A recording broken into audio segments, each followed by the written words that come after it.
বলতে চাই যে আপনারা একজন সঠিক ব্যক্তিকে আপনাদের প্রতিনিধি হিসাবে আপনারা নির্বাচন করেছেন। আমি আজকে আমাদের ভারপ্রাপ্ত চেয়ারম্যান জনাব তারেক রহমানের পক্ষ থেকে তিনি যে ঘোষণা দিয়েছেন, মনোনয়ন দিয়েছেন, তার পরিপ্রেক্ষিতে আমি জনাব এহসানুল হক মিলনের হাতে ধানের শীষ তুলে ধরলাম।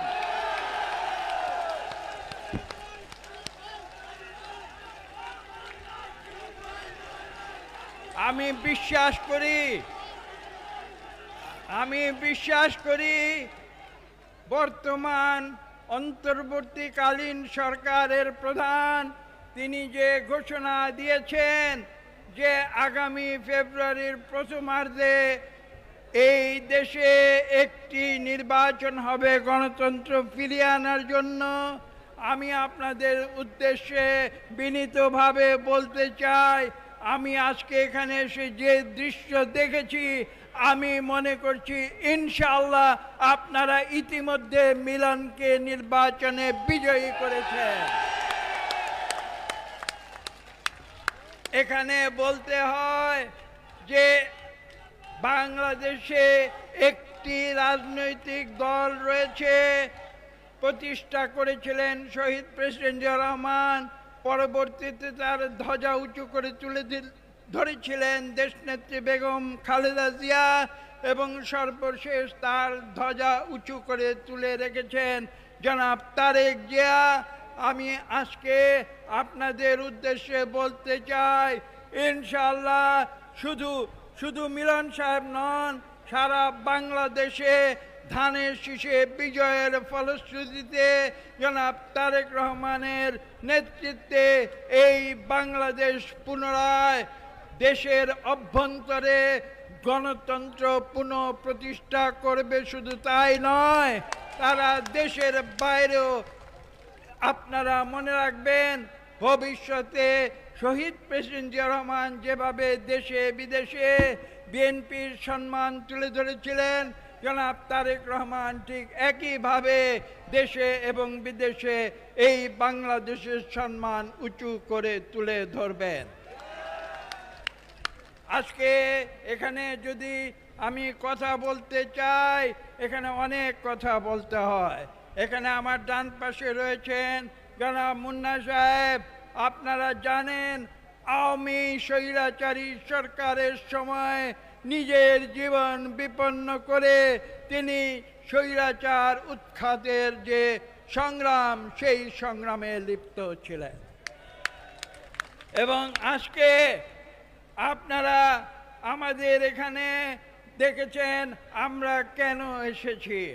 আমরা এখানে এসেছি একটি উদ্দেশ্যে, একটি সুষ্ঠু নিরপেক্ষ নির্বাচন আমরা দেখতে চাই বাংলাদেশে, যেই নির্বাচনের মাধ্যমে বাংলাদেশের মৃত গণতন্ত্রকে ইনশাআল্লাহ বিএনপি আবার পুনরুজ্জীবিত করবে। আমাদের আশেপাশে দেখুন আরও রয়েছেন অধ্যক্ষ সেলিম সাহেব। আমার মনে পড়ছে সেলিম সাহেব আমরা প্রেস ক্লাবে গিয়ে বাংলাদেশে যে সিলেবাস তৈরি করেছিল আওয়ামী লীগ, মিথ্যার ইতিহাস দিয়ে যে সিলেবাস করেছিল, তার বিরুদ্ধে আমরা প্রতিবাদ করেছিলাম। এমনকি সেই স্বৈরাচারী আমলে আমরা প্রতিবাদের ফলশ্রুতিতে সেদিনের পরম ক্ষমতাশালী শেখ হাসিনা পর্যন্ত বাংলাদেশে ক্লাস 8-এর বই প্রত্যাহার করতে বাধ্য হয়েছিল। সেই আন্দোলনে ছিলেন প্রফেসর জনাব সেলিম ভুঁইয়া। আমি প্রত্যেকের সম্বন্ধে এক এক করে বলতে পারি। আজকে এখানে আমাদের সঙ্গে আরও রয়েছেন জনাব আবুল হোসেন সাহেব, উলামা দলের সংগ্রামী মহাসচিব, এবং তিনি আপনারা জানেন যে সারা বাংলাদেশে সর্বপ্রথম উলামা দলকে সঠিকভাবে সংগঠিত করে তিনি বাংলাদেশে সত্যিকার মুসলমান, যারা মুখে মুসলমান সেই মুসলমান নয়, যারা সত্যিকার মুসলমান সেই আন্দোলনকে সংগঠিত করেছেন আপনাদের সন্তান জনাব আবুল হোসেন।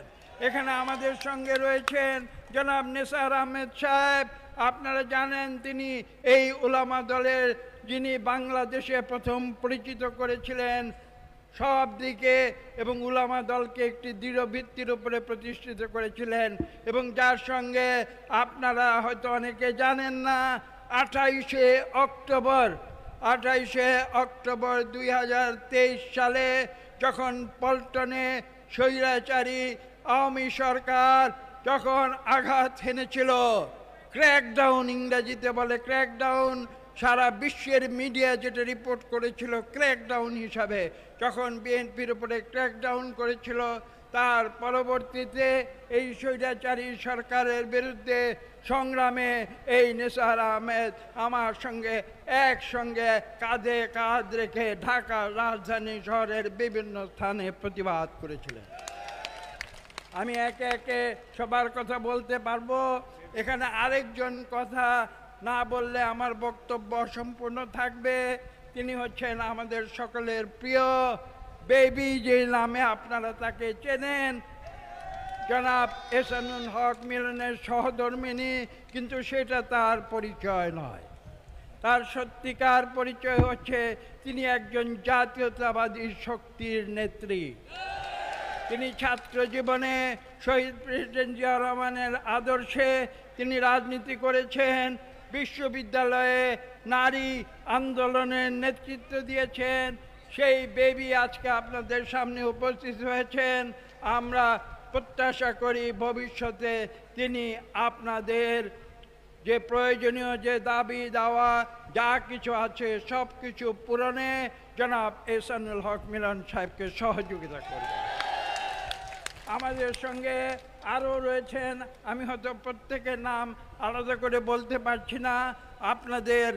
আপনাদের এই কচুয়ারে আরেক সন্তান খালেদা খানম, যিনি ঢাকা আওয়ামী লীগের স্বৈরাচারী সরকারের বিরুদ্ধে যুদ্ধ করে তিনি ডেমরা থেকে কমিশনার নির্বাচিত হয়েছিলেন, তিনি আজকে আপনাদের সামনে উপস্থিত রয়েছেন।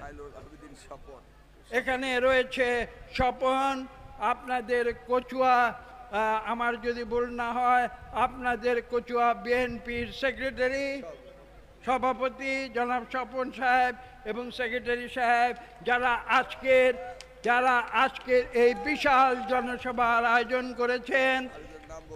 আমি প্রত্যেক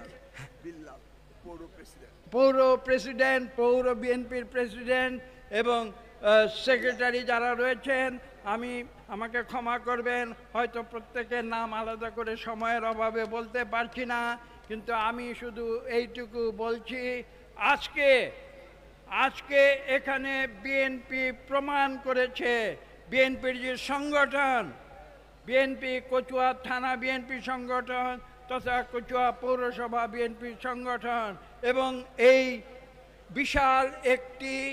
বিশাল একটি উপজেলা যেখানে 4.5 লক্ষ ভোটার রয়েছে, সেখানে প্রত্যেকটি ইউনিয়নের যারা রয়েছেন তারা আজকে প্রমাণ করেছেন যে আপনারা বাংলাদেশে ইনশাআল্লাহ জাতীয়তাবাদী শক্তিকে একটি সুষ্ঠু নিরপেক্ষ নির্বাচনের মাধ্যমে পুনঃপ্রতিষ্ঠা করবেন। কার বিরুদ্ধে?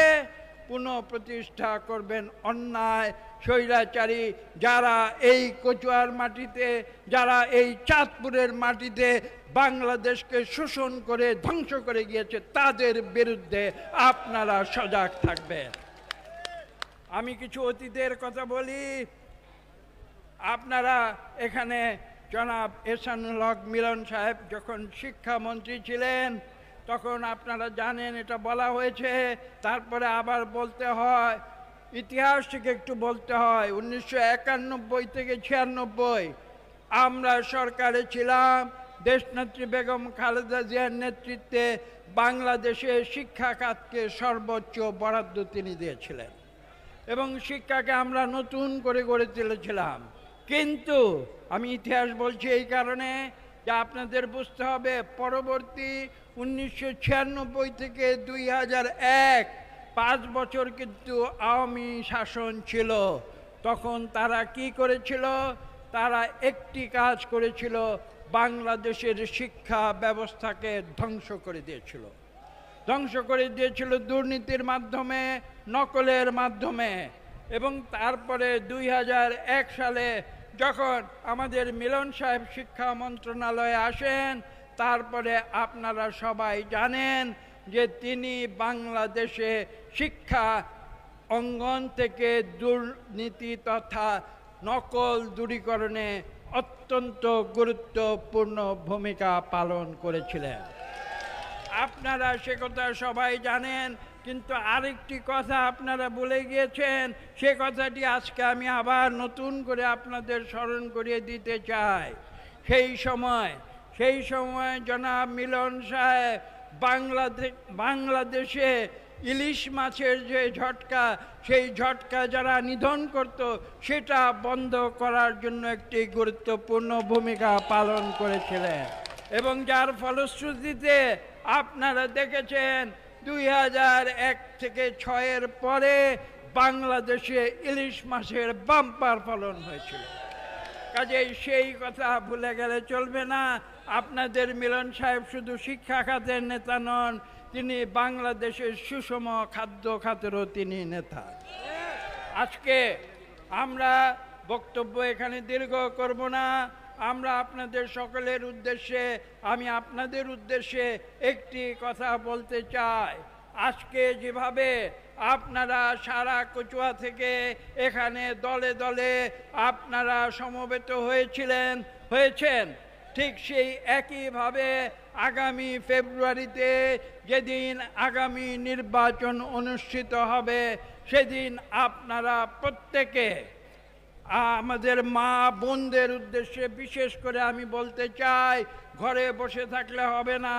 আপনারা প্রত্যেকে, নারী পুরুষ নির্বিশেষে, যাদের বয়স 18 বছরের বেশি হয়েছে, যারা নতুন করে ভোটার হয়েছেন, যারা বিগত 15 বছর ভোট দিতে পারেন নাই, আপনাদের উদ্দেশ্যে আমি বলতে চাই, আপনারা প্রত্যেকে সকালে ঘুম থেকে উঠে গরম ভাত খেয়ে সরাসরি আপনারা ভোট কেন্দ্রে চলে যাবেন এবং যতক্ষণ পর্যন্ত না আপনাদের ভোট দেওয়া সম্পন্ন হয় ততক্ষণ আপনারা ঘরে ফিরে আসবেন না। কারণ আমরা গণতন্ত্রে বিশ্বাস করি। আমরা বিশ্বাস করি কাছে, আমরা বিশ্বাস করি আমার ভোট আমি দিব, যাকে খুশি তাকে দিব। মজার কথা কি জানেন? আওয়ামী লীগ এক সময় এই কথা আমাদের শুনিয়েছিল। তারা কি শুনিয়েছিল? তারা নাকি তাদের ভোট তারা দেবে, যাকে খুশি তাকে দেবে। কিন্তু তারা কি করেছিল বাস্তবে? তারা কি করেছিল আমি সংক্ষেপে বলতে চাই। আওয়ামী লীগের সেই কথা, আমার ভোট আমি দিব, যাকে খুশি তাকে দিব, সেটাকে পরিবর্তন করে তারা কি করলো? আমার ভোট আওয়ামী লীগ, আওয়ামী লীগের ভোট আমার ভোট আমি দিব, দিনের ভোট রাতে দিব। কাজেই তাদের উপরে তাদের হাতে কোনোদিন গণতন্ত্র নিরাপদ ছিল না, কোনোদিন গণতন্ত্র নিরাপদ থাকবে না। যে কারণে আজকে তারা বাধ্য হয়েছে বাংলাদেশের গণতন্ত্রকামী মানুষের কাছ থেকে লজ্জায় মাথা হেট করে তারা পালিয়ে গিয়েছে। আমি আপনাদের সর্বশেষ যে কথাটি বলবো, যে আজকে বাংলাদেশে আমাদের বিএনপির আদর্শে আমরা যারা কাজ করি, আমরা গণতন্ত্রের জন্য কাজ করি, আমরা মানুষের জন্য রাজনীতি করি। আওয়ামী লীগ এদেশের অর্থনীতিকে যেভাবে ধ্বংস করে দিয়েছে, যেভাবে লুটপাট করেছে, যেখানে যেভাবে লক্ষ হাজার কোটি টাকা দেশ থেকে বিদেশে পাচার করে দিয়েছে, সেই রাজনীতি, ঘৃণ্য রাজনীতিকে প্রতিবাদ করে বিএনপি মাথা উঁচু করে জনগণের সামনে দাঁড়িয়েছে। আমরা সত্যের জন্য রাজনীতি করি, আমরা ন্যায় বিচারের জন্য রাজনীতি করি, আমরা অন্যায়কে প্রশ্রয় দেই না, আমরা জুলুমকে প্রশ্রয় দেই না, আমরা নির্যাতনকে প্রশ্রয় দেই না। আমরা বিশ্বাস করি যে আমরা গণতন্ত্রের শক্তিতে শক্তিমান, আমরা বিশ্বাস করি আমরা ন্যায়ের শক্তিতে শক্তিমান, আমরা বিশ্বাস করি আমরা সত্যের শক্তিতে শক্তিমান। এই শিক্ষা আমাদের দিয়ে গেছেন শহীদ প্রেসিডেন্ট জিয়া রহমান, দেশনেত্রী বেগম খালেদা জিয়ার আপোষহীন রাজনীতির শিক্ষা তিনি আমাদের দিয়ে গিয়েছেন, এবং জনাব তারেক রহমান আমাদের জনগণের তৃণমূলের রাজনীতির শিক্ষা আমাদের দিয়ে গিয়েছেন। আজকে এই তিন শক্তিতে শক্তিমান হয়ে আমরা বাংলাদেশের মানুষের কাঁধে কাঁধ রেখে আমরা তাদের ইচ্ছায়, যদি জনগণ আমাদের স্বেচ্ছায় একটি সুষ্ঠু নিরপেক্ষ নির্বাচনে এই দেশ পরিচালনার দায়িত্ব দেয়, ইনশাআল্লাহ আমরা সেই দায়িত্ব সঠিকভাবে পালন করব, আপনাদের সেবা করব এবং দেশ সেবার কাজে নিজেদের নিয়োজিত রাখব। আজকে আমি আপনাদের উদ্দেশ্যে খুব সংক্ষেপে বলতে চাই যে বাংলাদেশ কিন্তু একটি অত্যন্ত বিচিত্র দেশ। বাংলাদেশের মানুষকে যদি কেউ এসে বলে, যারা সত্যিকার মানুষ বাংলাদেশে রয়েছেন, যারা তৃণমূলের মানুষ বাংলাদেশে রয়েছেন, যারা অতি সাধারণ মানুষ বাংলাদেশে রয়েছেন, আমি সেই ধনী আওয়ামী লীগের কথা বলছি না, আমি বাংলাদেশের কোটি কোটি সাধারণ মানুষের কথা বলছি। কেউ যদি এসে বলে, আমি এক হাতে বলে আমি তোমাদের টাকা পয়সা ভালো খাবার সব কিছু দেব, অন্য হাতে যদি বলে তোমাকে আমি একটি সুষ্ঠু ভোট দেবার সুযোগ দেব এবং তোমাকে দুটো একসঙ্গে দেওয়া হবে না, যে কোনো একটি তোমাকে পছন্দ করতে হবে, আমি আপনাদের উদ্দেশ্যে বলতে চাই, বাংলাদেশের মানুষের প্রতি শ্রদ্ধা রেখে বলতে চাই, বাংলাদেশের মানুষ সেই অর্থবিত্ত ভালো খাবার সব কিছু তুচ্ছ করে তারা বলে উঠবে যে আমি একটি সুষ্ঠু নিরপেক্ষ ভোট দিতে চাই। কাজেই সেটার নাম হচ্ছে গণতন্ত্র, যে গণতন্ত্রের শিক্ষা আমরা বিএনপিতে পেয়েছি। প্রথমে পেয়েছি শহীদ প্রেসিডেন্ট জিয়া রহমানের কাছ থেকে, তারপরে পেয়েছি দেশনেত্রী বেগম খালেদা জিয়ার কাছ থেকে, সর্বশেষ পেয়েছি জনাব তারেক রহমানের কাছ থেকে। কাজেই সেই গণতন্ত্রের প্রতি আস্থা রেখে মানুষের কল্যাণে, এদেশের কোটি কোটি দরিদ্র মানুষের ভাগ্য উন্নয়নে আমরা বিলীন করে দিতে চাই। আপনারা জনাব এহসানুল হক মিলন সাহেবের কথা শুনেছেন একটু আগে। তিনি আমাকে এখানে বসে বলছিলেন যে ঠিক আছে, আমরা আছি, আমরা থাকব, কিন্তু আমরা জনগণের সেবায় নিজেকে যেভাবে উৎসর্গ করে দিচ্ছি, ভবিষ্যতে কিন্তু নতুন প্রজন্মকে সেই দায়িত্ব নিতে হবে। আমি 2024-এর 5ই আগস্টের উদাহরণ দিয়ে আপনাদের বলতে চাই যে ছাত্র জনতা তারা যেভাবে এদেশের মানুষের কল্যাণে তারা হাজার হাজার জীবন দিয়েছে, সেই কথা মনে রেখে শুধু আপনাদের উদ্দেশ্যে নয়, তরুণ সমাজ, ছাত্র সমাজ সকলের উদ্দেশ্যে আমি বলতে চাই, আসুন আমরা সবাই মিলে এই দেশের স্বার্থে, আমাদের ব্যক্তির স্বার্থে নয়, আমরা দেশের স্বার্থে আমরা নিজেদের নিয়োজিত করি, এই দেশের কল্যাণে আমরা কাজ করে যাই, সততার সঙ্গে নিষ্ঠার সঙ্গে। রাজনীতি বলতে যা বোঝায় মানুষের সেবা, সেই মানুষের সেবা আমরা করে যাই।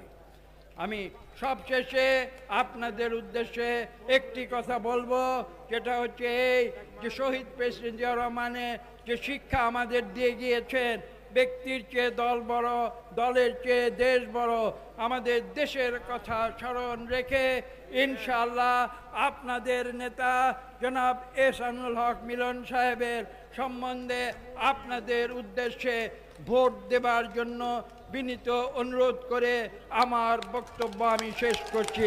আল্লাহ হাফেজ।